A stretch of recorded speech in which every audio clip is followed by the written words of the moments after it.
यानंतर आपण आजच्या या कार्यक्रमाच्या निमित्ताने विचार मंचावर उपस्थित असणाऱ्या मान्यवरांचा या ठिकाणी सन्मान करणार आहोत। सुरुवातीला आपल्या कार्यक्रमाचे अध्यक्ष त्याप्रमाणे सन्माननीय बाळासाहेब चव्हाण संकल्प नगरीमधून या ठिकाणी उपस्थित असणारे त्यांना विनंती आहे त्यांनी विचार मंचावर स्थानापन्न व्हायचं आहे। आजच्या कार्यक्रमाच्या प्रमुख पाहुण्या सन्माननीय विद्याताई पाटील डॉक्टर बाबासाहेब आंबेडकर विद्यालयाच्या प्राचार्य यांचा सन्मान मी सन्माननीय रजनीताई ढसाळ्यांना विनंती करतो की त्यांनी ताईंचा सन्मान करायचा। आणि यानंतर आपण खऱ्या अर्थाने जो मुख्य कार्यक्रम आहे, कारण आजचा जो कार्यक्रम आहे तो प्रमुख वक्त्याचं भाषण आणि त्या विषयावर मार्गदर्शन। आता खरं तर आपल्याला 9:15 पर्यंत कार्यक्रम चालणार आहे।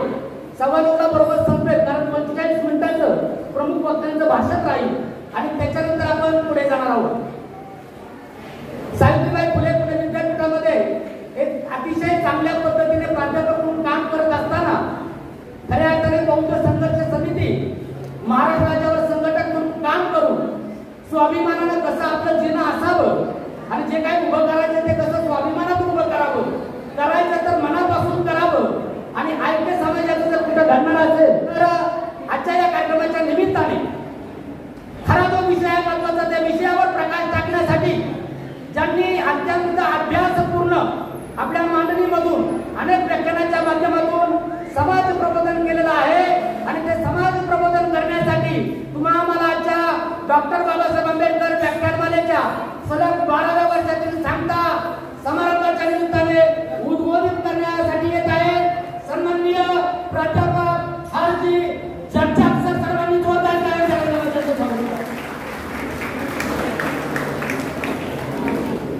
या देशामध्ये धार्मिक क्रांती करून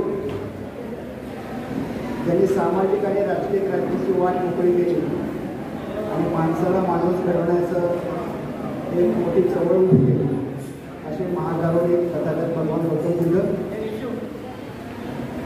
तथागतांचा हा जो विचार आणि वारसा आहे क्रांतीचा वारसा हा ज्या ज्या महापुरुषांनी पुढे चालवला असे सर्व या मातीतले महापुरुष बोधिसत्व सम्राट अशोक, बोधिसत्व संत कबीर, आधुनिक काळामधले बोधिसत्व राष्ट्रपिता ज्योतिराव फुले, बोधिसत्व संत तुकाराम, बोधिसत्व सावित्रीबाई फुले आणि सर्व ज्यांनी ज्यांनी या चळवळीमध्ये आपलं योगदान दिलं, आपल्या जीवनाचं दान दिलं, क्षण दिला, कण दिला असे सर्व महापुरुष या सर्वांची आता मी नावं घेतली आणि त्याचबरोबर ज्यांनी याच्यामध्ये आपलं योगदान दिलं असे सगळे ज्ञात अज्ञात स्त्री पुरुष लहान मोठे कार्यकर्ते या सर्वांच्या स्मृतींना मी आज वंदन करतो। आणि आज सम्राट अशोक संघ भैरवनगर यांनी हा जो एक फार चांगला कार्यक्रम आयोजित केला त्याच्याबद्दल मी त्यांचं मनापासून कौतुक करतो। हा जो 6:30 वाजता कार्यक्रम त्यांनी सुरू केला आणि आत्तापर्यंत मी जे बघितलं ते खूप चांगलं चित्र समाजाचं यातून पुढं आलं आणि असं चित्र येणं आवश्यक आहे। आणि ह्या सगळ्या कामामध्ये ज्यांनी या सगळ्या विभागातून हा समाज खूप मोठ्या संख्येने इथे समाज उपस्थित आहे, हा सगळा समाज संघटित केला आहे असे सर्व या छत्रपती सम्राट अशोक संघाचे इथे काम करणारे सगळे नेते, इथं पवार सर असतील, रवींद्र पवार सर आहे, भाजराव साहेब आहे, त्या सगळ्यांची नावं सगळे बसतील इथं नेते मंडळी आहे या समाजाचे नेते आहेत या भागातले। या सर्वांचं मी मनापासून अभिनंदन करतो। त्यांनी खूप चांगला उपक्रम आणि खूप चांगलं काम इथं सुरू केलेलं आहे। हे सगळं बघितल्यानंतर मला खूप आनंद झाला आहे, खूप मानसिकता जपलेली आहे आणि काहीतरी तुमच्याशी बोललं पाहिजे, पण मला भीती वाटत होती की 8:30 वाजता जेवणाचं टाईम केलेलं आहे आणि तरी पवार सरांनी मला सांगितलं की आमचा कार्यक्रम वेळेत सुरू होतो आणि वेळेत संपतो, त्यामुळे मला भीतीच वाटलं 8:30 वाजता पण बोलायचं आहे आणि आता 8:15 वाजता बोलायचं काय, तर आता काय बोलावं की नाही असा माझ्या मनामध्ये विचार होता। पण तुम्हा सगळ्यांना बघून मला असं वाटतं की मी थोडंसं बोललं पाहिजे, कारण की इथे 3 पिढ्याची माणसं आहेत, जे रिटायर झालेले आहेत, ज्यांचे केस पांढरे झालेले आहेत, किंवा तरुण माणसं आहेत आणि तरुण मुलं पण आहेत, म्हणजे जे मध्यमवयीन माणसं आहेत आणि तरुण मुलं पण आहेत, मोठ्या संख्येने आहेत. आता मला एक अगदी विद्यापीठामध्ये शिकणारी विद्यार्थी दिसली, म्हणजे गोल गाडीवर शिक्षण घेणारी मुलं इथं आहेत. तर या सगळ्यांसाठी हे सगळ्यांचा मिळून समाज बनतोय आणि हे सगळे लोक आपापल्या आपण कोण आहोत, मी कोण आहे, माझं घर कोण आहे, माझा समाज कोण आहे, याच्या संदर्भामध्ये वेगवेगळ्या आकलनाच्या किंवा यांचं सगळ्यांचं आपल्या स्वतःबद्दलचं समाजाबद्दलचं वेगवेगळं अंडरस्टँडिंग, वेगवेगळं आकलन आहे. आणि त्यामुळे या सगळ्यांच्या समोर आपण काहीतरी बोललं पाहिजे असं मला मनापासून वाटतं आणि म्हणून मी थोडंसं बोलणार आहे. मला विषय दिला म्हणजे समाजाचं ऐक्य विहारातूनच घडेल असं मला विषय दिला आहे. पण तो हा विषयाची चर्चा करत असताना माझ्यासमोरचा महत्त्वाचा प्रश्न असा आहे की समाजाचं ऐक्य म्हणजे नेमकं कोणत्या समाजाच्या ऐक्याबद्दल मला बोललं पाहिजे. तर मला वाटतं की 2 प्रकारे याची चर्चा करता येते. एक तर जो आंबेडकरी समाज स्वतःला आंबेडकरवादी म्हणून घेतो किंवा बाबासाहेबांचा अनुयायी म्हणतो, असा हा जो समाज आहे तो पण फुटलेला आहे, त्याचं ऐक्य नाही आहे. तर त्या समाजाच्या ऐक्याबद्दल बोलायचं का हा जो भारतीय समाज आहे हा 6000 जातीमध्ये फुटलेला आहे त्याबद्दल बोलायचं. कारण ह्या दोन्ही गोष्टी ज्या आहेत, या दोन्ही प्रकारचं जे ऐक्य आहे हे बुद्धविहारातूनच होणार आहे असं बाबासाहेबांचं म्हणणं आहे. किंवा हे दोन्ही समाज जोडायचं काम जे आहे हे विहारातूनच घडणार, बुद्धाच्या तथागतांच्या मार्गदर्शनाने, तथागतांच्या विचाराने जाऊनच ही क्रांती होणार असं बाबासाहेबांचं म्हणणं आहे. आणि म्हणून ह्या दोन्ही विषयावरती बोललं पाहिजे असं मला वाटतं. परंतु जो वेळ आहे आपल्याला तो खूपच कमी आहे, त्यामुळे मला असं वाटतं की या दुसऱ्या भागावरती थोडंसं कमी बोलावं आणि आंबेडकरी समाजाचं जे काही परिस्थिती आहे, आंबेडकरी चळवळीची, आंबेडकरी समाजाची जी परिस्थिती आहे त्याच्यावरती आपण थोडं बोललं पाहिजे. परंतु ते बोलत असताना मला ही जे तरुण मुलं दिसत आहेत त्यांना मला सांगायचं आहे की आंबेडकरी समाजाची आणि चळवळीची परिस्थिती तुम्हाला आज किती जरी वाईट दिसत असली तरी या देशाच्या क्रांतीचे नेते हे आंबेडकरी अनुयायीच आहेत. आंबेडकरी समाज हा या देशाच्या क्रांतीचा नेता आहे आणि या देशामध्ये क्रांती घडवून माणसाला माणुसकीचं जीवन देण्याची क्षमता फक्त आंबेडकरी तत्वज्ञान आणि विचारामध्ये आहे. आणि सर्व क्षेत्रामध्ये आमची जी तरुण पिढी आहे ही तरुण पिढी एक वेगळ्या पद्धतीने, जसं आता एक ज्या मुलीने अतिशय सुंदर नृत्य केलं, तर हे कला आहे तिच्याकडे.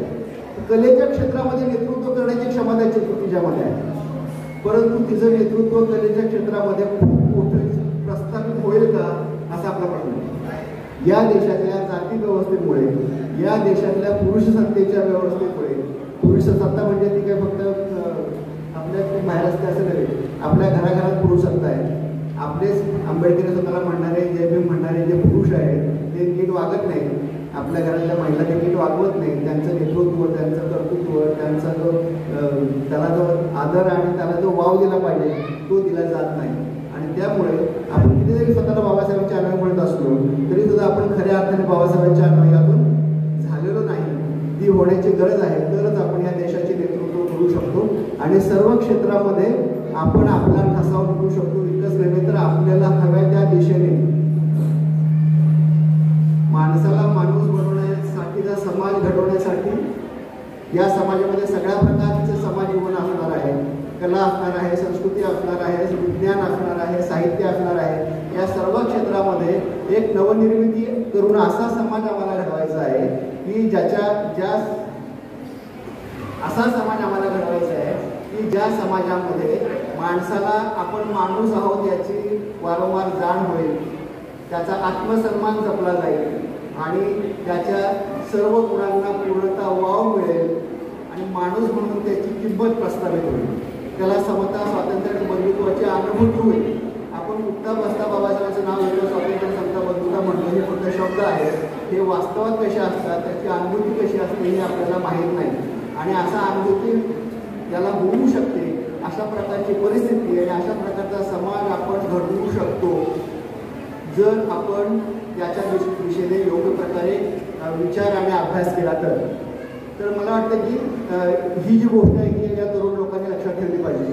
आणि यामध्ये जे भारताच्या समाजाचं नेतृत्व करण्याची क्षमता आहे ही विकसित होत आहे असं आपल्याला हळूहळू दिसतं. त्याचं उदाहरण मी तुम्हाला नंतर सांगेन. काय घडतंय नेमकं मी तुम्हाला सांगेन. आणि आमची चळवळ किती यशस्वी झाली आणि किती अयशस्वी झाली आहे याच्याबद्दल मी तुम्हाला थोडक्यामध्ये सांगेन. तुम्हाला जर सुरुवात करायची असेल आंबेडकरी चळवळ म्हणजे काय, मी परत इतिहासापासून सुरू करतो. बाबासाहेबांच्या आधीपासून इथल्या अस्पृश्य जातीतल्या त्यातल्या त्यात महारांनी इथे चळवळ सुरू केली. महार जात ही काही बाबासाहेबांनी जागा केल्यामुळे जागी झाली नाही. 1857 साली एका महार पोराने इंग्रजीमध्ये मद्रास प्रांताच्या गव्हर्नरला एक पत्र लिहिलं आणि आमचे काय प्रश्न आहेत हे इंग्रजीमधून सांगितलं. महार जात ही आधीपासूनच जागी होत होती, प्रयत्न करत होती, धडपडत होती, कारण ती लढवई जात आहे.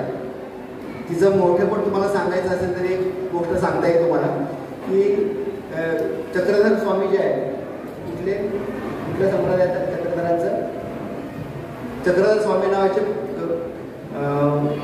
महानुभाव संप्रदाय त्याचे संस्थापक चक्रधर स्वामी आहेत. त्यांचा जन्म झाला गुजरातमध्ये आणि त्यांना साक्षात्कार वगैरे झाला आणि त्यांनी असं ठरवलं की आपण धर्माचा प्रचार केला पाहिजे. पण धर्माचा प्रचार करायचा तर गुजरातमध्ये करून उपयोग नाही, कारण गुजरातची जी माणसं आहेत ती धर्मधारण करायला एवढी तयार नाही आहेत. महाराष्ट्रातली माणसं जी आहेत ही धर्मधारण करायला फार चांगली आहे आणि म्हणून ते चक्रधर स्वामी उठून गुजरातमधून महाराष्ट्रामध्ये आले आणि महाराष्ट्रामध्ये येऊन त्यांनी आश्रम स्थापन केलं आणि इथं त्या प्रचार प्रसार केला त्याच्या तत्वाचा. त्यांच्या पंथामध्ये तुम्हाला लक्षात येईल, त्याचा जर तुम्ही आता अभ्यास केला आत्ता पण या घडीला, तर या पंथामध्ये जे लोक सामील झाले ते महार होते. वारकरी परंपरेमध्ये महार, चक्रधर स्वामींच्या संप्रदायामध्ये महार जात ही एक वेगळ्या प्रकारची जात आहे. ही क्रांतीची नेता असलेली जात आहे. जे बाबासाहेबांनी सांगितलं की आम्ही बौद्धच होतो, आम्ही बौद्ध क्रांतीचे नेते होतो आणि म्हणून आम्ही महार झालेलो आहोत. तर ही जी महार जात आहे पहिल्यापासून क्रांतिकारक जात आहे, लढणारी जात आहे, त्याग करणारी जात आहे आणि धर्माचं धारण करणारी जात आहे. म्हणून बाबासाहेबांनी एका ठिकाणी महार जातीचं आभार पण मानले की माझ्यावरती महार जातीचे पण मोठे उपकार आहेत. आणि या महार जातीने आंबेडकर नावाचा एक नेता जगाच्या स्टेजवरती उभा केला आणि 30 वर्षामध्ये जग बदलू शकतं अशा प्रकारचं ताकद आणि अशा प्रकारची क्रांती भारतामध्ये घडवून दाखवली. ही फक्त बाबासाहेब आंबेडकरांनी घडवली नाही, ही बाबासाहेबांच्या नेतृत्वाखाली महार जातीने घडवली. आणि त्यामुळे ती महार जात आहे आणि ही लढवाई आहे जात आहे. ती प्रयत्न करते, ती धडपड करते, असं तुम्हाला असा समाज तुम्हाला सापडणार नाही. हा समाज जो आहे तो बाबासाहेबांनी पकडला आहे भारताच्या क्रांतीचं नेतृत्व करण्यासाठी. आणि ह्या समाजाला जर नीट दिशा दिली, याचं नेतृत्व फुलवलं तर हा भारतामध्ये क्रांती करू शकतो याची जाणीव बाबासाहेबांना आहे, हे आपण लक्षात घेतलं पाहिजे.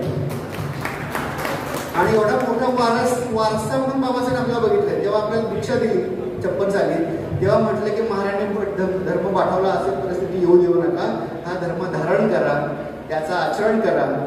आणि जर तुम्ही हे आचरण कराल तर त्या भाषणामध्ये तुम्ही शेवटच्या सगळ्या ओळी वाचा किंवा ते ऐका तुम्ही. ते असं म्हटले त्यांनी की आम्हाला फक्त स्वतःचाच उद्धार करायचा नाही तर आम्हाला जगाचा उद्धार करायचा आहे.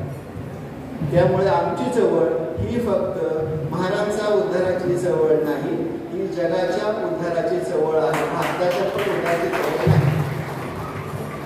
आणि म्हणून आता या स्टेजला 3 पिढ्या झाल्या, आता ही 4थी पिढी आहे. माझी पिढी आंबेडकरांच्या चळवळीनंतरची 3री पिढी आहे. ही चळवळीमध्ये काहीतरी नवीन विचार करते, धडपड करते आणि प्रयत्न करते. आणि आंबेडकरी चळवळीचं महत्त्व असं आहे की पिढी दर पिढी अनेक आमच्यासमोर जे प्रश्न आहेत या प्रश्नामुळे आमचा समाज तुटतो, आमची चळवळ आता गतिहीन झाली आहे, संपत आलेली आहे असं चित्र तयार होतं. पण त्याचबरोबर तरुण पोरं, प्रत्येक पिढीगणिक तरुण पोरं उभारतात, बाबासाहेबांच्याकडून प्रेरणा घेतात आणि काहीतरी धडपड करतात आणि काहीतरी विश्व घडवायचा प्रयत्न करतात. तर ही सातत्यानं चाललेली प्रक्रिया आहे. त्यामुळं या समाजामध्ये हे जे क्रांतिकारक तत्व आहे, पोटेन्शियल आहे, क्षमता आहे, ही क्षमता लक्षात घेऊन आम्हाला नेमकं काय करायचंय याची दृष्टी आपण धारण केली पाहिजे.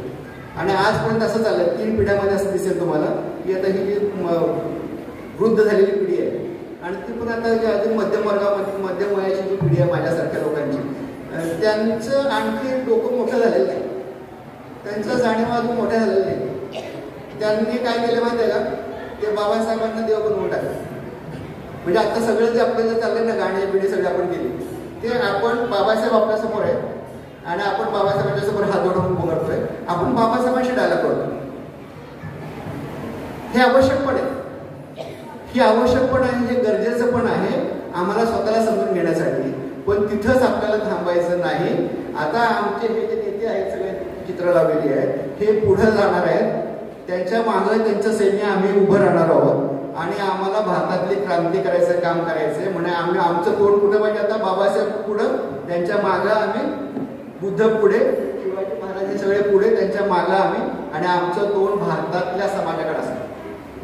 आम्ही भारतीय समाजाकडे बघतोय, जगाकडे बघतोय, त्यांना बदलायचंय आम्हाला. फक्त बाबासाहेबांचे मोठेपणाचे गाणे गात बसायचं नाही. आता तरुण पिढीने, म्हाताऱ्या लोकांनी केलं मान्य करून, तरुण पिढीने बाबासाहेबांची गाणी गाणं म्हणून बसायचं नाहीये, नाच करत बसायचं नाहीये. आपल्याला या जगाचं नेतृत्व करायचंय, हे जग बदलून टाकायचंय. आणि हे जर जग बदलायचं असेल तर ते कसं बदलणार, त्याचं गणित काय, त्याचं सत्ताकारण काय, त्याचं राजकारण काय, त्याचं अर्थकारण काय, त्याचं समाजकारण काय, त्याचं संस्कृतीकरण काय, याची सगळी मांडणी बाबासाहेबांची सगळ्या महापुरुषांनी जी केली आहे ती घेऊन आता आपल्याकडं आपलं तोंड जगाकडे करायचंय आणि त्यांना कसं बदलायचं याचा विचार करायचा. हे जर आम्ही करू तर आमच्यामधले मतभेद आम्हाला मिटवता येतील. कारण आमची दृष्टी जी आहे त्या दृष्टीमध्ये थोडासा प्रॉब्लेम झालेला असल्यामुळे आमच्या समाजामध्ये फूट पडलेली आहे. आमचा समाज जो फुटलेला आहे ना, फूट ही कुठल्याही समाजातली स्वाभाविक गोष्ट आहे. आणि समाज विकासाच्या प्रक्रियेमध्ये उदाहरणार्थ जेव्हा समाज आर्थिकदृष्ट्या विकसित होतो, भांडवलशाही येते, जेव्हा लोकशाही येते, जेव्हा संसदीय राजकारण येतं, तेव्हा प्रत्येक समाज फुटतो. संसदीय राजकारणामध्ये आणि भांडवलशाहीमध्ये प्रत्येक समाजाला फोडायची ताकद आहे आणि प्रत्येक समाज फुटतो. फक्त महार फुटलेत असं नव्हे, फक्त आंबेडकरी आंबेडकर फुटलेत असं नव्हे. आता तुम्हाला असं चित्र दिसेल की मराठा फुटला, एक पण जात अशी नाही की फुटलेली आहे.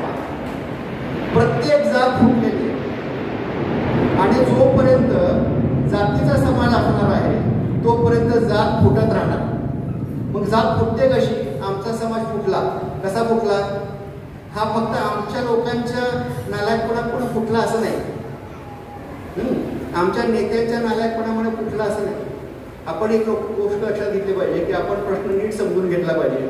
प्रश्न नीट समजणे हे पहिलं पाऊल आहे. प्रश्नाचं उत्तर काय, प्रॉब्लेम काय समजणं, प्रॉब्लेमचं उत्तर काय. उत्तर हे दोन प्रकारचं असतं. म्हणजे एक, तुम्हाला प्रश्न कळला पाहिजे, तुम्हाला उत्तर पण कळलं पाहिजे.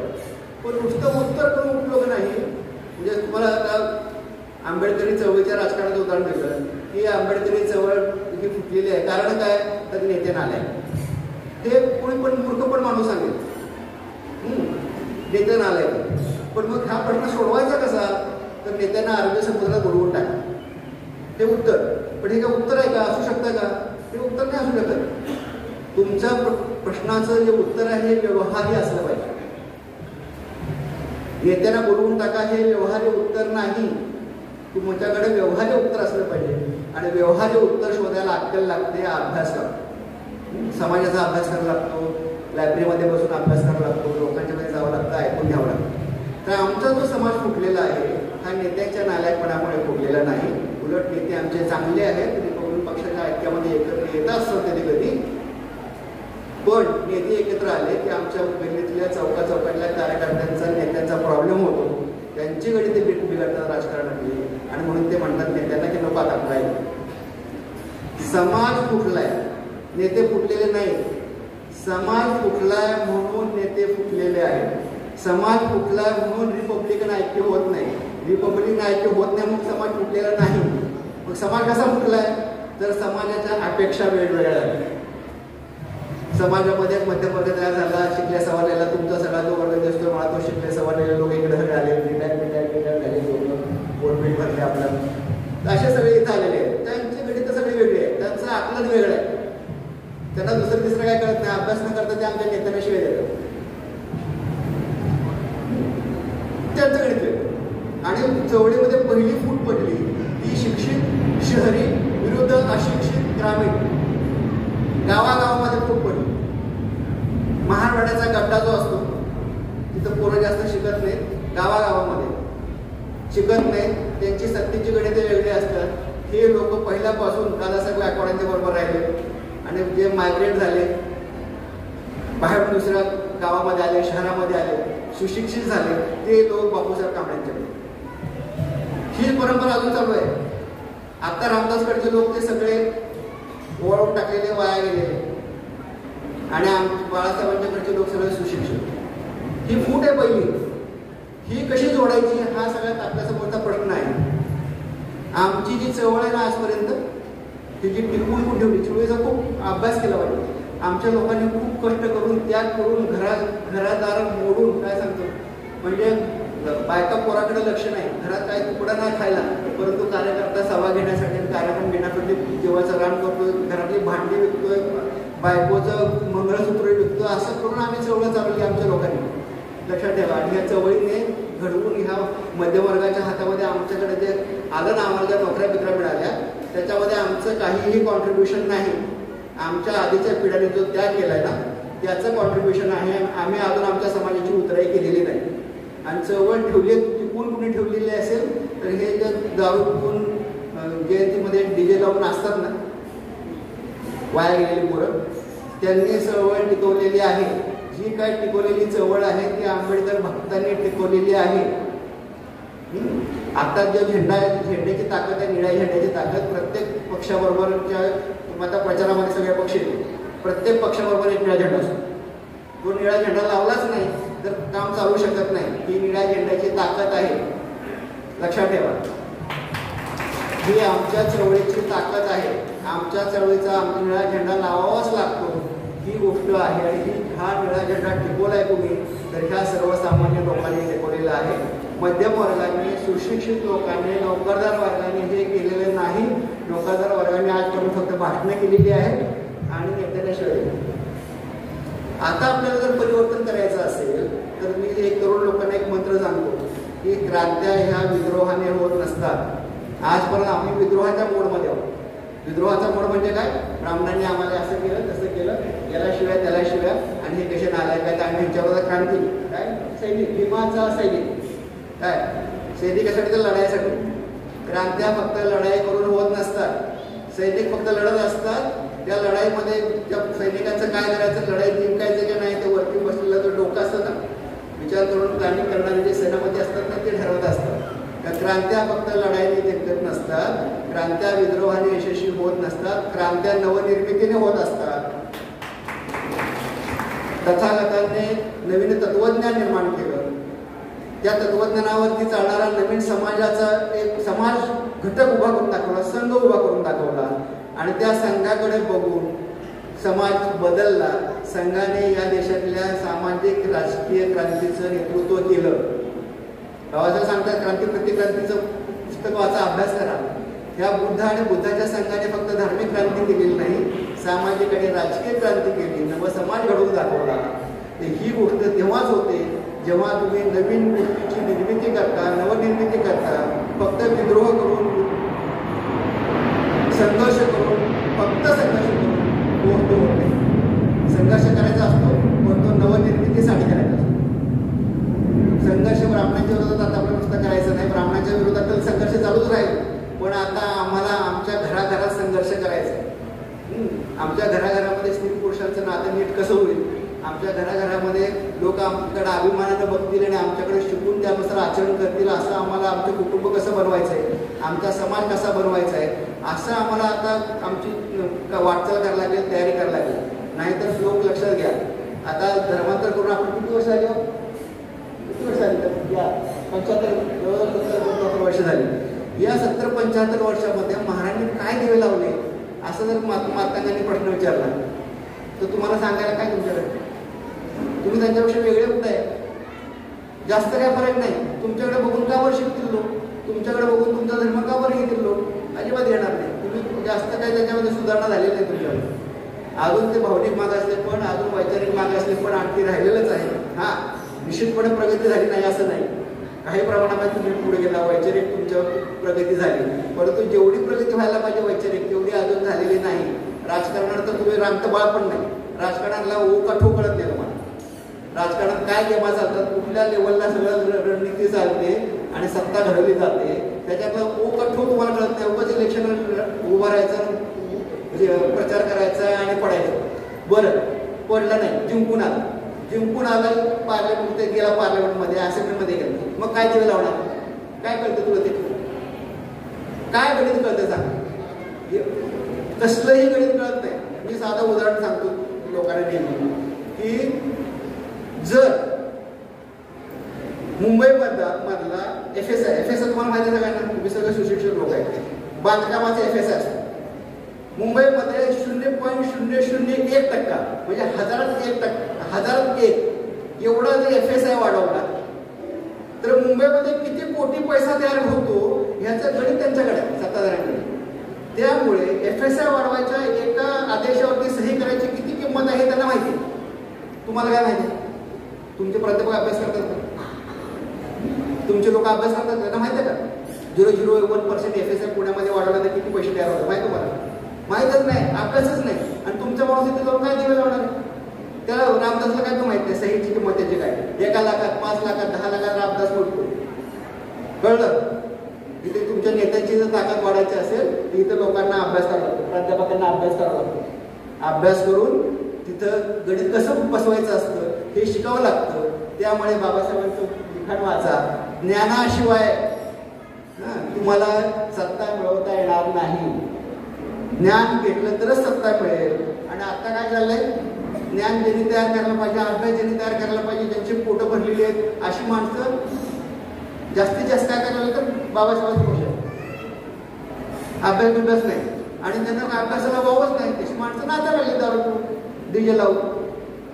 ह्या सगळ्या प्रक्रियेमध्ये समाजाचं जे झालेलं आहे, जी फूट पडलेली आहे, ही कशी जोडायची याच्याबद्दल चिंतन कोणी करत नाही आहे.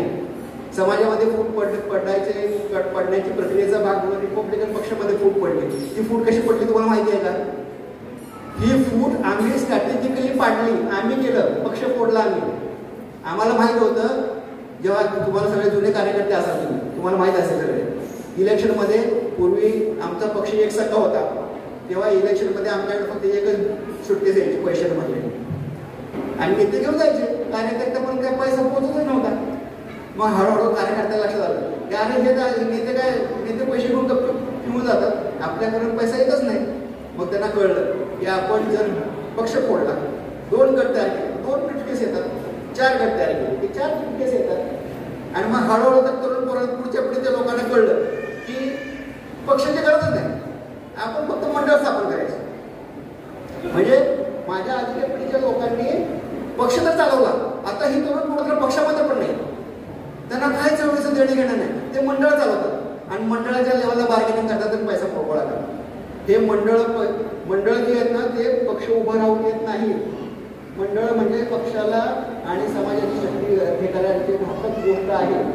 पण आम्हाला वाटतं की मंडळ आम्ही चालवतो म्हणजे फार भारी काम करतो, फार महान काम करतो. नाही, आम्ही मंडळ तयार केले, मंडळाच्या लेवलला आता आम्ही बार्गेनिंग करतोय आणि बार्गेनिंगमध्ये आम्हाला एक गोष्ट केली की डिसेंट्रलाइज बार्गेनिंग केलं की पैसा लोकांच्यापर्यंत पोहोचतो. असं म्हणून आम्ही या लेवल पण आलो. पण ही लेवल पण आलो का माहिती तुम्हाला? या लेवल पण का आलो? आपोआप नाही आलो. एक गोष्ट झाली त्यासाठी. तुमच्या सगळ्या तरुण कार्यकर्त्यांना सांगतो, एक गोष्ट झाली. काय झाली? बाबासाहेबांनी सांगितलं आमची ताकद 100 आम्ही किती आहोत? 9-10 लोक आहोत. आमची राजकीय ताकद फार मोठी नाही. आम्हाला जर राजकारण करायचं असेल तर कुणाला तर बरोबर घेऊन कुणाशी तर अलायन्स करून आम्हाला राजकारण करावं लागेल. त्याशिवाय आमचं राजकारण यशस्वी होणार नाही. मग असं जर आपल्याला दुसऱ्यांच्या बरोबर जाऊन राजकारण करायचं असेल तर मग काय केलं पाहिजे? तर बाबासाहेबांनी सांगितलं की पासंगाचं राजकारण केलं पाहिजे, म्हणजे बॅलेन्सिंग पॉवरचं राजकारण. जेव्हा सत्तेच्या स्पर्धेमध्ये 2 गट स्पर्धा करत असतात तेव्हा एकाच्या पारड्यामध्ये आपण आपलं वजन टाकलं तर तो सत्तेमध्ये जातो. ज्याला आपण ज्याच्या पारड्यात वजन टाकू तो सत्तेमध्ये जाईल. अशी परिस्थिती आपल्याला निर्माण करायची. आपली आत्ताची कुवत, आत्ताची आपली लायकी तेवढीच आहे की आपण पासंगाचं राजकारण करू शकतो. सत्ता मिळवण्याचं, स्वतःच्या जोरावरती सत्ता मिळवण्याचं राजकारण करू शकत नाही, पासंगाचं राजकारण करू शकतो. पण मग झालं काय? 57च्या इलेक्शनपर्यंत, 57ला इलेक्शन झाली, संयुक्त महाराष्ट्र समिती होती. संयुक्त महाराष्ट्र समिती असल्यामुळे 2 पॉवरफुल पॉलिटिकल फोर्स होते. या 2 पॉलिटिकल पॉवरफुल फोर्स असल्यामुळे आमच्या रिपब्लिकन पक्षाने संयुक्त महाराष्ट्र चळवळीशी अलायन्स केला आणि महाराष्ट्रामध्ये आमचे 16 आमदार आणि भारतभरामध्ये 5 खासदार निवडून आले. तुम्हाला माहिती आहे का? हा आम्ही महाराष्ट्रातून दिलेला रिझल्ट आहे. पण ह्यासाठी पासंगाचं राजकारण करण्यासाठी प्रत्यक्षामध्ये राजकारणामध्ये स्पर्धा असावी लागते. महाराष्ट्रामध्ये महाराष्ट्र स्थापन झाल्यानंतर 57 महाराष्ट्र स्थापन नव्हता, 60ला महाराष्ट्र स्थापन झाला. यशवंतरावांनी एका कडेकडून सगळे पक्षातले नेते मोठे मोठे फोडले, काँग्रेसमध्ये आणले. शेकापाची माणसं काँग्रेसमध्ये आणले, सगळे नेते काँग्रेसमध्ये आणले आणि महाराष्ट्रामध्ये एकमेव पक्ष राहिला काँग्रेस, विरोधी पक्षच नाही. जेव्हा विरोधी पक्षच नाही तेव्हा पासाव्याच्या राजकारणाला किंमत नाही, साधी गोष्ट आहे. आणि आम्ही इतके गरीब आहोत की आमचे चूल राजकारण केल्याशिवाय, बार्गेनिंग केल्याशिवाय चालत नाही. त्यामुळे आमचे कार्यकर्त्यांनी मग डिसिजन घेतला की आता काहीच नाही, काँग्रेस एकमेव पासाव्याचं राजकारण करता येत नाही, करायचं काय, पक्ष फोडा, गणित बसवा आणि आपल्याला जेवढे चूल चालवायची चालवा. आमच्या लोकांनी आजपर्यंत चूल चालवलेली आहे, पक्ष टिकवलेला आहे, झेंडा टिकवलेला आहे आणि ते आजपर्यंत असंच राजकारण करत राहतील. त्याच्याबद्दल आम्हाला काहीही प्रॉब्लेम नाही. प्रॉब्लेम आहे कुणाबद्दल? ज्यांचं पोट आता राजकारणामध्ये बार्गेनिंग करण्यावरती अवलंबून नाही, जे शिकलेले आहेत, चवळीच्या आणि ह्या त्यांनी त्या करून चवळ उभी केली, त्यांच्या कृपेमुळे, त्यांच्या तालामुळे आमचं नोकऱ्या मिळाल्या, आमचे घरं बिरं सगळे व्यवस्थित झाले, गाडे बंगले वगैरे पण आता आहेत. ह्या लोकांनी आता आपलं कर्तव्य करण्याची गरज आहे. चळवळी बाबासाहेबांच्या भक्तांमुळे चळवळ टिकून आहे, पण आमची चळवळ ही देशाचं नेतृत्व करण्याची क्षमता आमच्यामुळे मिळत नाही. त्याचं कारण आहे बाबासाहेबांचे भक्त. म्हणजे आम्ही टिकून आहोत त्याचं पण कारण आमचंच हे आहे आणि आम्ही वाढत नाहोत त्याचं पण कारण आम्हीच आहोत. आता आम्हाला काय केलं पाहिजे? अभ्यास केला पाहिजे. आम्हाला काय केलं पाहिजे? या मध्यम वर्गाने समाजाचं नेतृत्व आता हातामध्ये घेतलं पाहिजे. जोपर्यंत मध्यम वर्ग समाजाचं नेतृत्व हातात घेत नाही, त्याचं पोट भरलंय ते समाजाचं नेतृत्व हातात घेत नाही, तोपर्यंत समाजाची ही कोंडी फुटणार नाही आणि ऐक्याच्या दिशेने आपली वाटचाल होऊ शकत नाही. आमच्या लोकांनी ज्या पद्धतीने केले त्या पद्धतीने जे काही केले ते चांगलंच केलंय. जर तुम्हाला क्रांती घडवायची असेल तर तुम्हाला काय करायला लागतं? तुम्हाला असे सांगितलं मी तुम्हाला प्रॅक्टिकल सोल्युशन द्यायचं असतं. क्रांती विद्रोहाने होत नाही तर ती नवनिर्मिती होते. आणि आणखी एक गोष्ट क्रांतीसाठी आवश्यक असते ती म्हणजे तुम्हाला जुन्या गोष्टीला विधायक नाकार द्यायचा असतो. विधायक नाकार म्हणजे काय? मागच्या ज्या लोकांनी जे चांगलं काम केलं त्याला चांगलंच म्हणायचं आणि त्यांच्या ज्या मर्यादा आहेत त्या लक्षात घ्यायच्या आणि त्याच्या पुढे जायचा प्रयत्न करायचा. आमच्या सगळ्या नेत्यांनी जे काम केलंय, म्हणजे रामदास आठवले साहेब असतील, बाळासाहेब असतील, आणखी कुणी असतील, या सगळ्या लोकांनी जे काम केलंय ते महत्वाचं काम आहे. उदाहरण सांगतो, सगळ्यात वाईट उदाहरण, जर गावावरून ओळून टाकलेले ज्यांना बार्गेनिंग केल्याशिवाय, समाज विकल्याशिवाय ज्यांची चुलं चालत नाही, असे सगळे जे पोरं आहेत ही जर रामदासने आपल्या झेंड्याखाली सांभाळली नसतील, वाया गेलेली पोरं जर रामदासने झेंड्याखाली सांभाळली नसतील तर ही पोरं आज कुठं असली असते सांगा? ती कधीच भाजपमध्ये गेली असते, ती कधीच काँग्रेसमध्ये गेली असते, कधीच गेली असते, पण ती निळ्या झेंड्याखाली रामदासने सांभाळले, ते रामदासचं महत्व. बाळासाहेबांनी ह्या तरुण मध्यम वर्गाला एक स्वाभिमानाचं राजकारण केलं पाहिजे म्हणून एक सातत्याने धरून ठेवलंय की मी आंबेडकर आहे, मला कुणाची बार्गेनिंग करायची गरज नाही, कुणाच्या बार्गेनिंगमध्ये जायची गरज नाही, मी स्वाभिमानी राजकारणाचं पदक धरून ठेवेन, हलणार नाही, मला काय फरक पडत नाही, मी ठरवलं तर मी राष्ट्रपती पण होईल, पण हे स्वाभिमानी राजकारण मी करत राहील. आणि बाळासाहेबांनी जो हा मध्यम वर्ग आपल्या परीने सांभाळला ते महत्वाचं काम आहे, अत्यंत महत्वाचं काम आहे, ते त्यांनी केलंय. मग आता आपला पुढचं काम आहे की ते जिथं अडतायत ते काम जवळ कशी पुढे घेऊन जायची ही दृष्टी ठेवली, व्यापक दृष्टी ठेवली, व्यापक ध्येय ठेवलं तर समाजाचं ऐक्य होणार आहे. आणि म्हणून समाजाचं ऐक्य करायचं असेल तर आम्ही सर्वांना सांगतो साधारण की आपल्याला एक गोष्ट केली पाहिजे की आपला समाज फुटलाय. आपण लोक काय म्हणतो? आपला समाज फुटलाय ना. आणि समाज का फुटला तुम्ही एक काय येत नाही, त्याचं कारण काय सांगतो आपण? आमचे वैचारिक मतभेद आहेत, बरोबर आहे ना. वैचारिक मतभेद असायलाच पाहिजे, लोकशाही समाजामध्ये वैचारिक मतभेद असतातच. परंतु जर वैचारिक मतभेद असायलाच पाहिजे, पण लोकशाही समाज तोच असतो जो मतभेद मिटवण्याची यंत्रणा तयार करतो. नुसते मतभेद असल्याने लोकशाही समाज घडत नसतो. मतभेद तर असायलाच पाहिजे, पण मतभेद मिटवण्याची यंत्रणा जो तयार करतो, जी प्रक्रिया तयार करतो, तो लोकशाही समाज असतो. आम्ही फक्त बाबासाहेबांचं नाव घेतो, लोकशाहीचं नाव घेतो, आम्ही लोकशाहीवादी नाही. त्याचं कारण तुमच्या आणि माझ्यामध्ये जर 99% गोष्टीमध्ये एक वाक्यता असेल आणि 1% तुमच्या आणि माझ्यामध्ये मतभेद असेल तर तुमच्यामध्ये आणि माझ्यामध्ये फूट होते. मतभेद नाही होत, फूट होते. आणि ते मराठा काँग्रेसवाले बाकीचे लोक ते म्हणतात की आमच्यामध्ये मतभेद आहे 50%, त्याच्याबद्दल माझा 50% त्याच्यामध्ये वाद आहे, पण आम्ही एकत्र काम करतो. त्यांच्या पक्षात फूट होत नाही. ते एकमेकांचे देवाणघेवाणीचा विचार करतात, राजकारण करतात आणि एकाच गटात राहतात. पक्ष फोडत नाही. आम्ही पक्ष फोडतो डायरेक्ट. आम्ही संघटना फोडतो, आम्ही मंडळ फोडतो, सगळं करतो आम्ही आणि म्हणतो की आम्ही विचाराला महत्त्व देतो आणि लोकशाहीवादी. आम्ही लोकशाहीवादी नाही आहोत. जे साखर कारखाने काढतात, साखर कारखान्यामध्ये एकत्र येऊन हजारो लोक एकत्र येऊन साखर कारखाना काढतात. हजारो लोक एकत्र येऊन शिक्षण संस्था, कोण माहिती पुण्यामध्ये ब्राह्मणांच्या शिक्षण संस्था आहेत. सभासद किती आहेत? 10,000, 20,000. मुसलमानांची एक शिक्षण संस्था आहे पुण्यामध्ये, ही इनामदारांची. सभासद किती आहेत? 15,000, 20,000.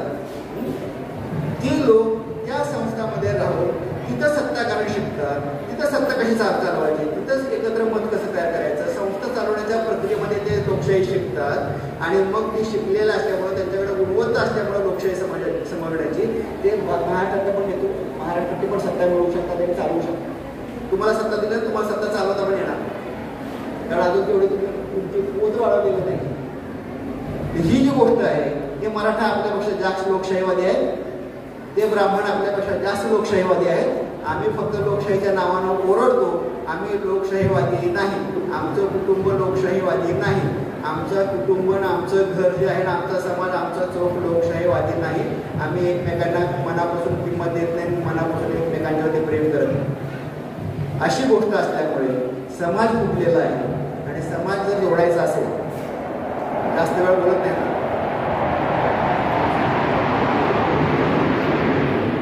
समाज जर जोडायचा असेल तर पहिली गोष्ट तुम्हाला सांगतो, एक महत्वाची गोष्ट, आमचं ध्येय मोठं असावं.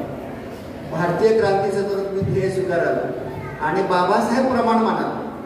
काय वैचारिक मतभेद मिटवायचे कसे? कुठली तरी एक गोष्ट प्रमाण मानावं लागते. प्रमाण मानलं तरच मतभेद मिटत असतात. म्हणजे आम्ही 1 सेंटीमीटर, 1 मिलीमीटर, 1 फूट हे सगळ्यांनी वैज्ञानिकदृष्ट्या प्रमाण मांडलेलं मोजायचं साधन आहे. हे आम्ही मान्य केलं तरच या भिंतीची लांबी किती आहे आम्हाला ह्याच्यावरती आमचं एक वाक्यता होईल. आम्ही प्रत्येकजण आपल्या हाताने या भिंतीची लांबी मोजायला लागलो तर त्या भिंतीची लांबी वेगवेगळी येईल आणि प्रत्येकजण म्हणेल की भिंती वेगवेगळ्या लांबीची आहे आणि हे माझं स्वतंत्र मत आहे. एक वाक्यता होणार नाही, समाजाचं ऐक्य होणार नाही. समाजाचं ऐक्य करायचं असेल तर तुम्हाला प्रमाण स्वीकारावं लागेल, एक प्रमाण. आणि आपलं एकच प्रमाण तुम्ही मान्य केलं पाहिजे, ते म्हणजे आंबेडकर. बाबासाहेब हे आमचे प्रमाण आहेत. तुला काय किती अक्कल आहे ते मला नको सांगू. बाबासाहेबांनी काय सांगितलं ते सांग. बाबासाहेबाचं भक्त म्हणतो ना, तर ते सांग.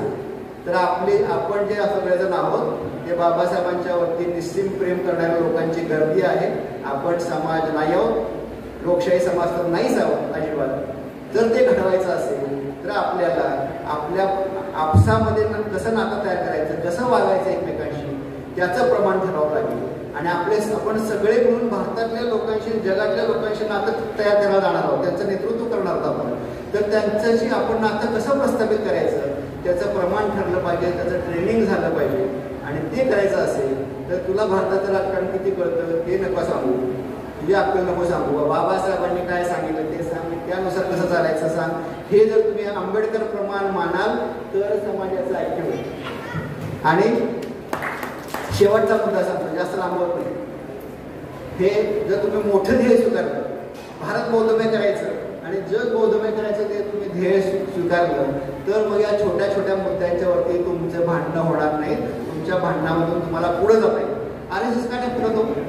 त्यांचं ध्येय भारतीय राष्ट्र एका विशिष्ट लेवलला करायचं, त्यामुळे ते फुटत नाही, ते काम करत राहतात. मोठं ध्येय, त्यांचं ध्येय फक्त स्वतःची चूक चालवायचं नाही, बार्गेनिंग करून पैसा आणायचं एवढं ध्येय नाही. ध्येय मोठं आहे. आणि म्हणून बाबासाहेबांनी आपल्याला भारतातील समाजक्रांती आणि जगातली समाजक्रांती करण्यासाठी तथागतांचा धर्म दिलेला आहे. हा तथागतांचा धर्म घेऊन आपल्याला या देशातली सामाजिक राजकीय क्रांती करायची आहे. आणि ही राजकीय क्रांती करण्यासाठीचा मार्ग कुठून जातो तर बाबासाहेबांनी स्वतः सांगितलं. म्हणजे बाबासाहेब जेव्हा होते ना तेव्हा शेवटच्या टप्प्यामध्येच आपल्या लोकांची भांडणं चालू झाली. बाबासाहेबांचं ऐकत नव्हते लोक.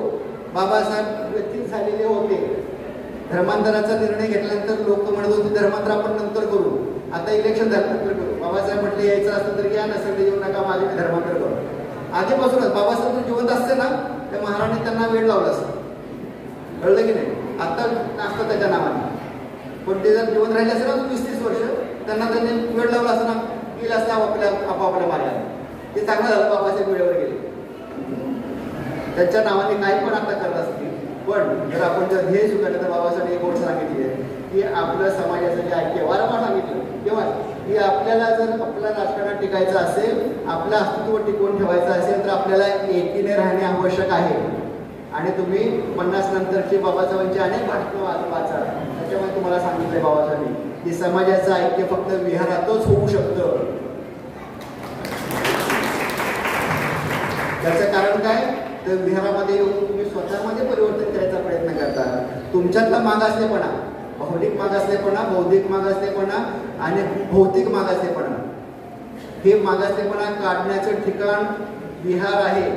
तुमच्या पोराचे नोकरी धंदा पाण्याचे प्रश्न कसे सुटायला पाहिजे ह्याचं उत्तर विहार आहे, लक्षात ठेवा. दुसऱ्या भाषेत सांगायचं म्हणजे विहारामध्ये आमचा देव पावला पाहिजे. येसू पावतो का? चर्च मधला येसू पावतो का लोकांना? पावतो.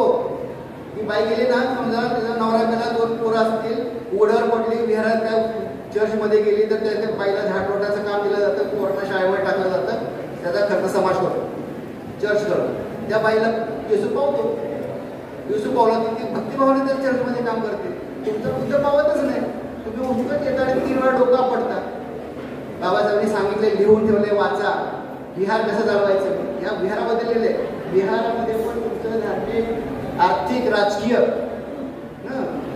दृष्टीने काम झालं पाहिजे. विहारामध्ये ते लिहिले, नीट वाचा. आमच्या पोरांचे प्रश्न, तरुण पोरांचे नोकरी धंदा पाण्याचे प्रश्न विहारात सुटले पाहिजेत. आमच्या सासू सुनेचं भांडण विहारात सुटलं पाहिजे. तुम्ही आज 50-70 वर्ष झाली आम्ही सांगायला लागलो, देव टाका, देव टाका, देव टाका. आमच्या बायका देव टाकतच नाही. ह्यांच्यापैकी किती बायकांच्या घरात देव आहे मला माहिती. देव टाका, बायका देव टाकत नाही. टाकत गाव ज्या देव टाकत नाहीत त्या शहाण्या बायका आहेत, मूर्ख नाही. तुम्ही त्यांना मूर्ख काढायला लागले. अरे देव तुम्ही टाकून दिला तर तिला येड लागेल.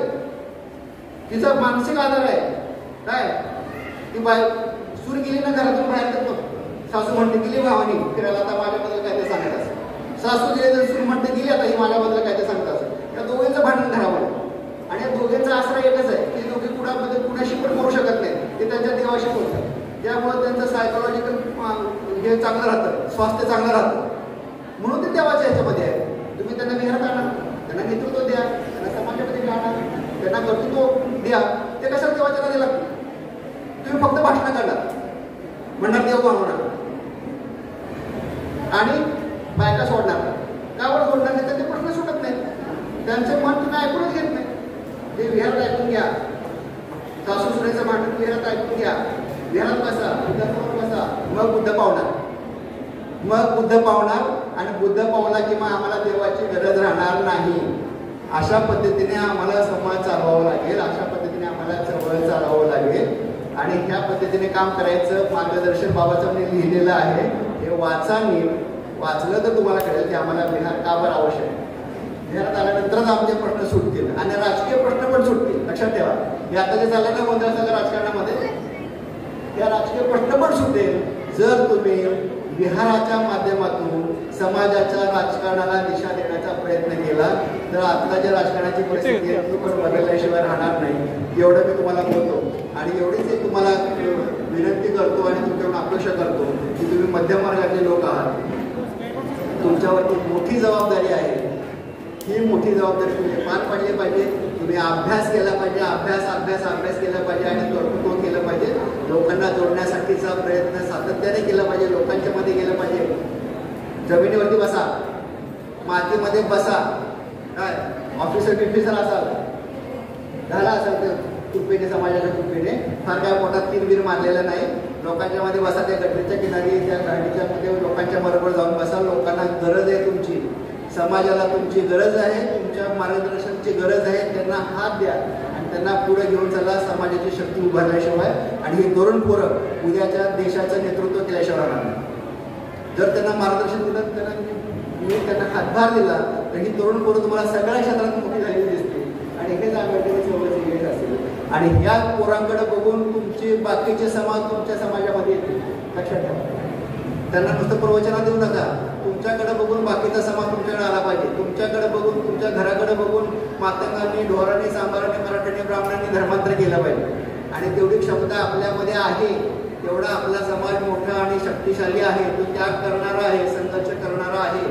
पण फक्त वेळासारखा संघर्ष करू नका. उचलली तलवार गेला भीमा कोरेगाव करा, पण आता नुसतं भीमा कोरेगावपर्यंत थांबायचं नाही. आपल्याला फक्त तलवार घालून आता जग जिंकायचं नाही. आपल्याला तथागताच्या मार्गाने जग जिंकायचं आहे. आपल्याला विहारातून समाज घडवून जग जिंकायचं आहे, ही बाब लक्षात घ्या. आणि या मध्यम वर्गाने आपली जी जबाबदारी आहे ती पार पाडावी असं मला वाटतं. आणि म्हणून या लवकर याच्यामध्ये मोठं विहार बांधा. विहार कसं असलं पाहिजे, कसं बांधलं पाहिजे हे पण बाबासाहेब लिहिले. छोटं कुठलं तर देऊळ बांधू नका. विहारामध्ये मोठं हॉल असला पाहिजे, प्रदर्शनं करायला जागा असली पाहिजे. आणि विहार बांधताना स्वतःच्या घामाच्या कष्टाच्या पैशाने बांधलं पाहिजे. चमचेगिरी करून कुठल्या तरी राजकीय नेत्याकडून भीक मागून आणून विहार बांधायचं नाही. आणि विहार बांधताना बुद्धाची मूर्ती जी आहे ना, ती शोषण करून रक्ताच्या पैशाने बुद्धाची मूर्ती बसवायची नाही. अशा प्रकारे तुम्ही जर विहार बांधायचं काम केलं तर त्या विहारातून समाजाचं संघटन होणार नाही. कारण तुम्ही आसपास जाऊन बघा की ज्या ज्या संस्थांच्यामध्ये राजकारणी नेत्यांकडून आणि काय म्हणतात सत्ताधाऱ्यांच्या चमच्यांनी पैसे आणले, नेतृत्व केले आणि विहार बांधले, ते विहार ओस पडलेले आहेत, त्याला टाळ्या लागलेल्या आहेत, ते झाड पुसून पण कुणी करत नाही, दिवाबत्ती पण कुणी करत नाही. आणि एखादा धार्मिक कार्यकर्ता आपल्यासारखा तिथे गेला ना, ते म्हणतात तुझं काय काम आहे, ते आमचं विहार, हे आम्ही दिवाबत्ती लावतो, तू तिकडे करा, आमच्या राजकीय पक्षाचं मिटिंग घेण्याचं ठिकाण आहे विहार. कोणी पुत्र तिथं जात नाही, घाण पडलेले त्या विहारामध्ये. ही गोष्ट जर व्हायची नसेल तर विहार हे सत्ताधाऱ्यांच्या आणि चमच्यांच्या पैशाने बांधू नका. घामाच्या कष्टाच्या एक रुपयाने बांधा. त्या एक रुपयातूनच तुमची संघटना सुरू होईल. आणि ते विहार जसं मोठं होईल तसं त्या माणसं त्या विहारामध्ये मावणार नाही. एवढी माणसं येतील आणि ती माणसं यायला सुरुवात झाली की तिथंच तुमचा राजकीय दबदबा सुरू होईल. तुमच्या वाकड्या डोळ्याने लोक बघणार. आणि हे मॉडेल जे आम्ही अंधारामध्ये बोलत नाही आहोत, हे गोष्टवरती प्रयोग आम्ही तिसऱ्या पिढीची आंबेडकरी चळवळ त्याचे नेते म्हणून आम्ही हे प्रयोग करत आहोत. तुम्हाला जर बघायचं असेल तर सगळ्यांनी आवर्जून कोकले नगरमध्ये आपण नवयान धम्मचक्र प्रवर्तन महाविहार बांधले. हे लोकांच्या कष्टाच्या घामाच्या पैशाने बांधले. आणि तिथं ज्या पद्धतीने समाज संघटन झालंय तिथं आम्ही कधीच पोलीस स्टेशनमध्ये जात नाही. बाकीच्या पक्षाच्या लोकांचे नेतेगिरी जे आहे पोलीस स्टेशनमधून सुरू होते. आम्ही विहार बांधले, विहारात बसतो. पोलिसांना पण समाजात काय प्रॉब्लेम असेल तर आम्हाला विचारायचं. आम्हाला विचारल्याशिवाय काम करत नाही. आम्ही पोलिसांकडे जात नाही, पोलीस आमच्याकडे. हे शक्य आहे जर तुम्ही खरोखर समाजात संघटन केलं. आणि जर तसं नाही केलं, नुसतं देखावा केला तर संघटन होणार नाही. आणि शेवटचा एकच मुद्दा सांगतो. आता जेवण ठेवले म्हणून आहे, शेवटचा मुद्दा वाटतो. बाबासाहेबांनी काय सांगितलं? शिका. काय सांगितलं? शिका, संघर्ष करा, है ना? असं बाबासाहेबांनी कुठेही सांगितलेलं नाही. असं कुठेही सांगितलं. बाबासाहेब सांगितलंय शिका, संघर्ष करा, संघटित व्हा. काय? शिका, संघर्ष करा, संघटित व्हा. या जेवण करू आपण सगळे मिळून आणि मग संघटना होईल. अशी संघटना होत नसते जेवणावळी घालून. काय? जेवणावळी घालून संघटना होत नसते. संघटना संघर्षातूनच होत असते. त्याचं साधं उदाहरण तुम्हाला सांगतो. आपण सगळ्यांनी बघितलेलं असतं हिंदी सिनेमा बघितलेला आपण सगळ्यांनी. जुन्या काळातला बच्चन पिक्चरचा सिनेमा. त्याच्यामध्ये कसं असायचं? वस्ती गुंडाच्या ताब्यामध्ये, गुंडाची दहशत वस्तीमध्ये. आणि त्या गुंडाच्या विरोधात कोणच बोलत नाही. सगळे आपल्या मान खाली घालून काम करतात. पण आमचा जो नेता असतो हिरो, तो म्हणतो तुम्ही काय जगायचं ना असेल ती जगा, मी लाचारीने जगणार नाही, मी या गुंडाच्या विरोधात संघर्ष करणार. तर बायको म्हणतात कशाला गपचूप राहा ना, आम्ही काय राहिलो नाही का? पोरा बाळाकडे बघ. आई बाप म्हणतात आम्ही काय राहिलो नाही का? तू पण आमच्यासारखा राहा मान खाली घालून, कशाला तू संघर्षामध्ये जातो? तर तो म्हणतो नाही, अशा प्रकारे जगणं मला पटत नाही. मी मेलो तरी 72, पण मी संघर्ष करणार. हा माझ्या व्यक्तिमत्वाचा, माझ्या काय म्हणतात सन्मानाची गोष्ट आहे. आणि मग तो गुंडा आला की त्याला मारा जातो. पण तो पहिला जेव्हा लाथ मारायला जातो तेव्हा तो त्याची लाथ गुंडाच्या पाठीत बसत नाही, कारण पहिल्यांदा त्याची बायको आडवी येते, अरे जाऊ नको, मग त्याला पहिली लाथ त्याच्या बायकोच्या पोटात मारणार. हा, मग आई आडवी येते, अरे आम्ही जगलो नाही का, तुला काय प्रॉब्लेम आहे, गपचूप जग ना. मग आई आडवी येते, त्याला दुसरी लाथ आईच्या पोटात मारला, आणि मग दोघी बाजूला गेल्यानंतर मग त्याची तिसरी लाथ गुंडाच्या याच्यामध्ये जाते. मग आई आणि बायको म्हणते आता काय खरं नाही मेला, म्हणून ते आपली जाते घरामध्ये बदर बिदर खोसते, चटणी कोयता जे काय असेल घेऊन ते लढायला येते, आणि ती लढायला आली की मग अख्खा समाज लढायचा. तर संघर्षाने समाज संघटना होत असते, जेवणावळी करून संघटना होत नसते. आणि आमचा संघर्ष काय आंबेडकरी चळवळीचा, या देशातला समताधिष्ठित समाज निर्माण करण्याचं आम्ही प्रतिज्ञा घेतली आहे. 22 प्रतिज्ञेमध्ये समता प्रस्थापित करण्याचा आम्ही प्रयत्न केले ना आपण प्रतिज्ञा, सर्वात महत्वाची प्रतिज्ञा 22 प्रतिज्ञेमध्ये. तर ती समता प्रस्थापित करायची असेल तर आम्हाला संघर्ष करावा लागणारच. संघर्षाशिवाय समता प्रस्थापित होणार नाही. फक्त मुद्दा एकच आहे की आम्ही बुद्धाच्या मार्गाने जात असल्यामुळे आम्ही ज्याच्या पोटात लाथ मारू त्याच्याच आम्ही द्वेष करतो. तो आमचा शत्रू नाही, त्याला आम्हाला बदलायचं आहे. लाथ आम्ही त्याच्या पोटात त्याला बदलण्यासाठी मारणार आहे, त्याचा द्वेष करणार नाही. ब्राह्मणांचा आम्ही द्वेष करत नाही, आम्ही त्यांना बदलणार. गरज पडली तर त्याच्या कपड्यात लाथ पण मारणार, पण त्याचा द्वेष करणार नाही, कारण आता आम्ही बुद्धाच्या आलो. तर या पद्धतीने जर आपण लढाई करू, या पद्धतीने जर लढाई करू तर संघर्षाने आमची सवलगी होईल. आता ठरवा, आमचा संघर्ष समताधिष्ठित समाज रचना निर्माण करण्याचा संघर्ष जो आहे तो संघर्ष करणे वास्तवामध्ये म्हणजे निळ्या झेंड्याचं राजकारण करणे. साधी गोष्ट एकदम. जे निळ्या झेंड्याचं राजकारण करतात तेच आंबेडकरी असतात. नुसतं विहार चालवायचे नाही. विहार चालवण्याचा उद्देश हे आमचं निळ्या झेंड्याचं राजकारण प्रभावित करणे हे असलंच पाहिजे. आणि जे निळ्या झेंड्याखाली नाहीत ते आमचे नाहीत, त्यांच्याशी आमचा संघर्ष आहे. आणि तो संघर्ष तुम्ही जर करणार नसाल आणि निळ्या झेंड्याखालून हरणार असाल, आमच्या पक्षाचं अस्तित्व संपवून टाकण्यासाठी जे काम झालं त्याच्यात तुम्ही मार्गदर्शन त्याच्यासाठी तुम्ही हातभार लावणार असाल तर तुम्ही आंबेडकरी नाही. तुम्हाला आंबेडकरी म्हणून घ्यायचं असेल तर निळ्या झेंड्याचंच राजकारण करायचं. आता निळ्या झेंड्याच्या राजकारणामध्ये खूप पडली, त्याचं काय करायचं ते नंतर आपण ठरवू. बिहार चालवा, बिहार नीट चालवा, निळ्या झेंड्याचं राजकारण हे होईल. म्हणून रिपब्लिकन पक्षाची फूट जी आहे ते जोडायचं जे काम आहे ते बिहारातून होणार आहे. बिहार चालवा, बिहारात समाज एक करा. रिपब्लिकन सगळे गाडी एकत्र झाल्याशिवाय राहणार नाही. आता जेवायची वेळ झालेली असल्यामुळे मी तुमच्या डोक्याशी असलेला माझा संघर्ष बंद करतो आणि तुमची रजा घेतो. जय भीम, जय बौद्ध राष्ट्र.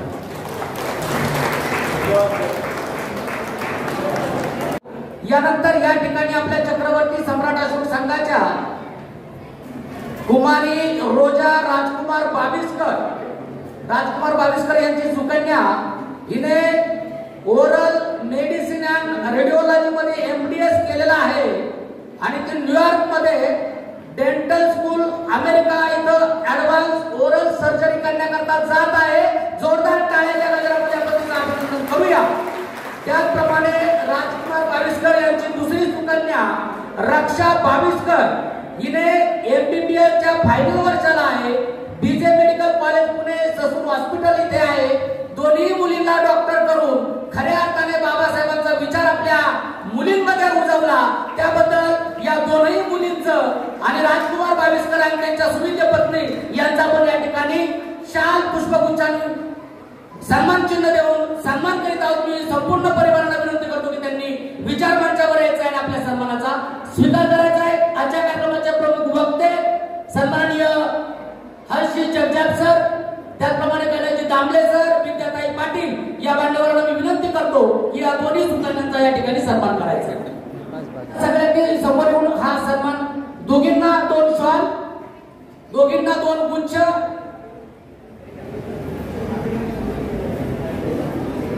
आणि सन्मान चिन्ह.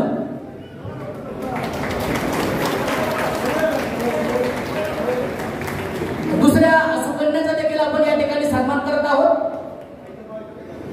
कुमारी रोजा आणि कुमारी रक्षा घ्या.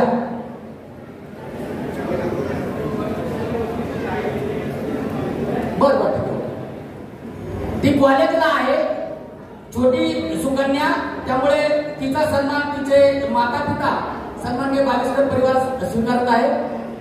पुन्हा एकदा जोरदार टाळ्या. यानंतर पुढचा सन्मान आपण करत आहोत. अमेरिका न्यूयॉर्क येथून लंडन येथून इंग्लंड वरून वेक्स अॅनिमेशन मध्ये ग्रॅज्युएशन करणारी आपल्या चक्रवर्ती सम्राट अशोक संघाचे आरुजी पाडळे यांची नात कुमारी श्रावणी रवींद्र पाडळे हिचा देखील आपण या ठिकाणी शाल पुष्पगुच्छ आणि सन्मान चिन्ह देऊन सन्मान करीत आहोत. कुमारी श्रावणी रवींद्र पाडळे विनंती आहे तिचा या ठिकाणी सन्मान करायचा. यानंतर दुसरी एक आनंदाची गोष्ट, आपल्या चक्रवर्ती सम्राट अशोक संघाचे संस्थापक अध्यक्ष सन्माननीय MC खांडे सर यांचे सुपुत्र सुप्रिटेंडेंट ऑफ पोलीस अधीक्षक सन्माननीय संजयजी खांडे सर यांना नुकताच राष्ट्रपती पदक देऊन त्यांचा सन्मान झालेला आहे. तेव्हा त्यांच्या सुविद्य पत्नी सन्माननीय सरोजिनी खांडे या ठिकाणी उपस्थित आहेत. मी सरोजिनीताई खांडे यांना विनंती करतो की त्यांनी विचार मंचावर यायचंय आणि आपल्या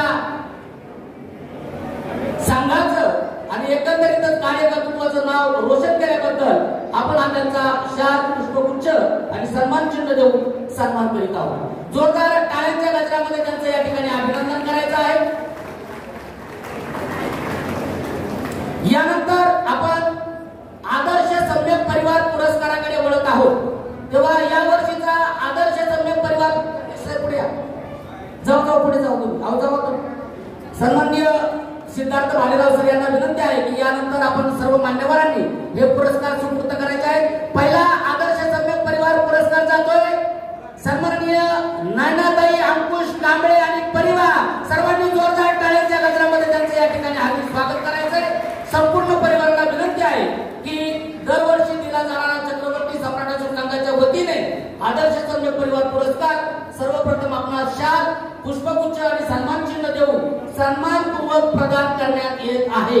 सर्व सन्माननीय मान्यवरांना विनंती आहे की या परिवाराचा या ठिकाणी सन्मान करायचा आहे. आदर्श सम्यक परिवार पुरस्कार देऊ. या बाकीचे कार्यकर्ते पुढे येतात. पुढे या सगळेजण पुढे या. बरोबर ठीक आहे. जोरदार टाळ्या झाल्या पाहिजे. यानंतरचा पुढचा आदर्श सम्यक परिवार पुरस्कार आहे सन्माननीय राणीताई अरुण मोरे आणि परिवार. सन्माननीय राणीताई अरुण मोरे आणि परिवार यांना विनंती आहे विचार मंचावर यायचंय आणि आपल्या सन्मानाचा स्वीकार करायचा आहे.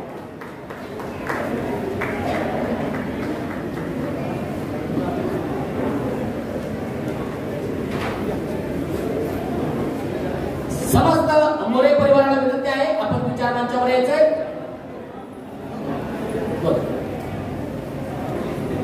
या ठिकाणी चक्रवर्ती सम्राट अशोक संघाच्या वतीनं आमच्या परिवाराचा या ठिकाणी सन्मान चिन्ह देऊन सत्कार केला. खरोखरच हा जो संघ आहे या संघ हा विचारांची देवाणघेवाण करणारा संघ आहे आणि या संघामध्येच चांगल्या प्रकारचे संस्कार देखील घडले जातात आणि आपण पाहिलं की लहान मुलांपासून मोठ्यांपर्यंत चांगले संस्कार चांगले विचारांची देवाणघेवाण होते. आणि आमच्या मुलीला लहानपणापासूनच या ठिकाणी आज जो डान्स केलेला आहे तो लहानपणापासून ते याच ठिकाणी स्टेज शो करायला मिळालेले आहे म्हणून ती आज इथपर्यंत पोहोचलेली आहे. त्याबद्दल मी चक्रवर्ती सम्राट अशोक संघाचं खूप खूप धन्यवाद. खूप छान पैकी या ठिकाणी आपण सन्माननीय मोरे परिवाराचा देखील सन्मान केलेला आहे. यानंतर पुढचा आदर्श सम्यक परिवार पुरस्कार जातोय सन्माननीय सपनाताई नंदकुमार बोरकर आणि परिवार. सर्वांनी जोरदार टाळ्यांच्या गजरामध्ये या परिवाराचं स्वागत करायचंय आणि सन्माननीय परिवाराला विनंती आहे की त्यांनी समोर येऊन आपल्या सन्मानाचा स्वीकार करायचा आहे. आपली कुमारी सोळा बोरकर जिने मगाशी खूप छान पद्धतीने गाणं गायलं. नेहमीच ती वाचन करीत असते. प्रत्येक रविवारी हे सर्व परिवार विहारात येत असतात, धम्मदान करतात. घरामध्ये धम्म संस्कार आहेत म्हणून आपण या परिवाराचा हा आदर्श सम्यक परिवार पुरस्कार देऊन सन्मान करत असतो. आतापर्यंत आपण 50 परिवारांना अशा पद्धतीचे पुरस्कार देऊन सन्मानित केलेला आहे. यावर्षी देखील आपण हा 51, 52, 53वा पुरस्कार या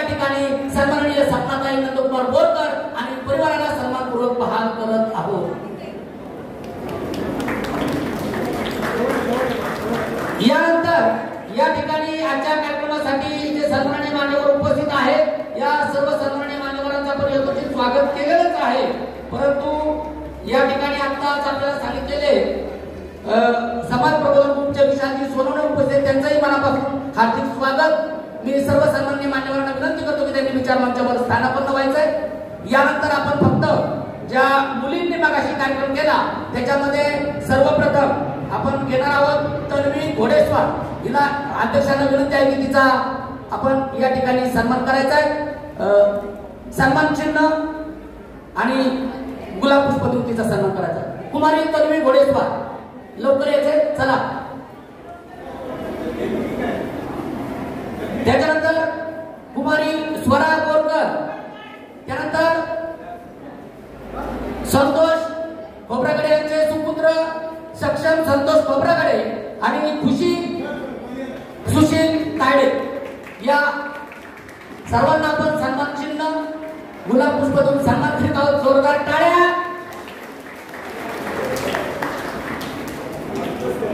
चला लवकर लवकर, चला. सक्षम स्वरा पहिल्यांदा पटपट पटपट घ्या सर.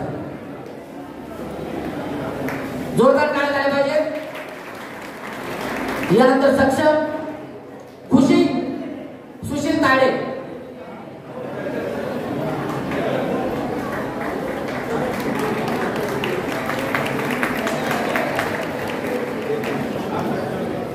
चला आणखी कोण? खुशी आली का? खुशी चला ठीक आहे. खुशी काही दिसत नाही. आली कुठे? बर ठीक आहे, ओके. मी आली पुढे. चल लवकर पळत खुशी लवकर.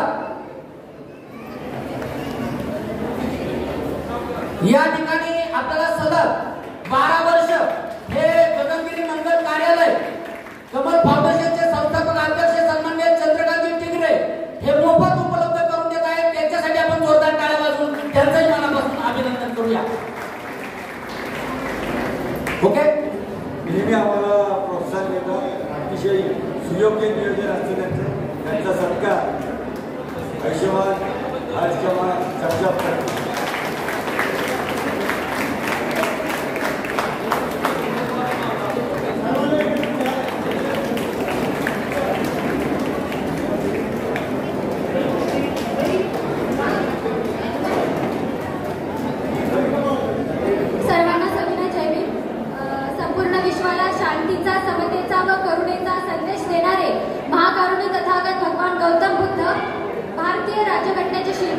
विश्वरत्न बोधिसत्व परमपूज्य डॉक्टर बाबासाहेब आंबेडकर यांना विनम्र अभिवादन करून आज चक्रवर्ती सम्राट अशोक संघातर्फे आयोजित डॉक्टर बाबासाहेब आंबेडकर व्याख्यानमाला तथा वर्षावा सांगता समारंभानिमित्त जमलेल्या सर्व उपस्थित बंधू भगिनींचे मी सर्वप्रथम आभार मानते. संघाला आतापर्यंत 12 वर्ष जागा उपलब्ध करून दिली व नेहमी अनेक प्रकारचं सहकार्य केले त्याबद्दल मी सर्वप्रथम सन्माननीय जठार साहेब यांचा मनापासून आभार मानते. त्यानंतर आजचा संपूर्ण गोड पदार्थ ज्यांनी आपल्याला दिला असे लोंढे साहेब यांचे सुद्धा मी मनपूर्वक आभार मानते. आजच्या कार्यक्रमाची प्रमुख उपस्थिती म्हणजे कार्यक्रमाचे प्रमुख वक्ते सावित्रीबाई फुले पुणे विद्यापीठ संघटक बौद्ध संघर्ष समिती महाराष्ट्र राज्याचे सन्माननीय हर्षजी जगताप सर यांचे सुद्धा मी संघाच्या वतीने मनपूर्वक आभार मानते. आजच्या